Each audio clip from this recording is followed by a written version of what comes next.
Today I'm going to make some individual lemon pies using Amoretti's lemon zest oil extract. Okay, so the first thing I'm going to do is combine my sugar and some cornstarch. Just mix those two together until they're thoroughly combined.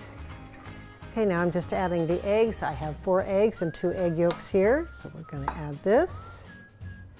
And juice of 2 lemons. Okay, so this is all nice and mixed. I'm going to put this on a double boiler and we'll cook it to 82 degrees centigrade, which is about 179 Fahrenheit. I'm going to take this off. All right, so now this is nice and thick. And now I'm going to add the butter. We have 6 tablespoons of butter here that's nice and cold. It's beautifully thick. And now I'm going to add the Amoretti lemon zest oil. Don't need much. It's very, very strong and really nice, concentrated. So this is just 1/4 teaspoon.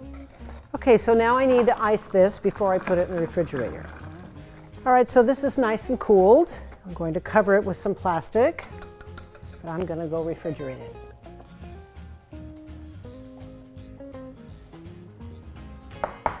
Okay, so here we have this beautiful lemon curd that has been chilling.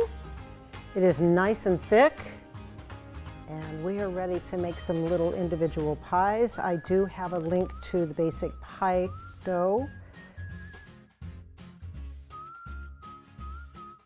And I'm using just a small cutter. You can use any shape you like.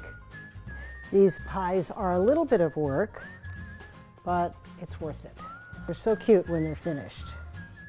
Okay, so here we go. I have some pre-cut strips here. These are about 1/2 inch wide and 4 inches long.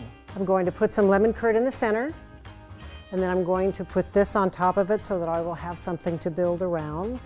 We're going to make a little basket for the top.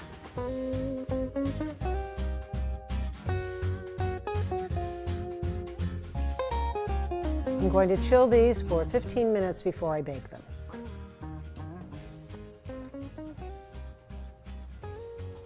All right, so these have chilled. I am now going to egg wash them, dust them with a little bit of sugar, and we'll bake them at 400 for 15 minutes.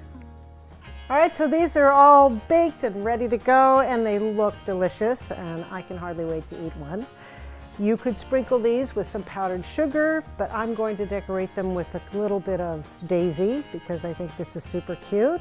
Thanks so much for watching. If you decide to make this recipe, please tag us on Facebook, Instagram, or Twitter at Amoretti. Hit the notification bell below so you never miss a recipe. And of course, subscribe to our channel. We want to keep you updated on all of our discounts, our promos, and of course, our giveaways.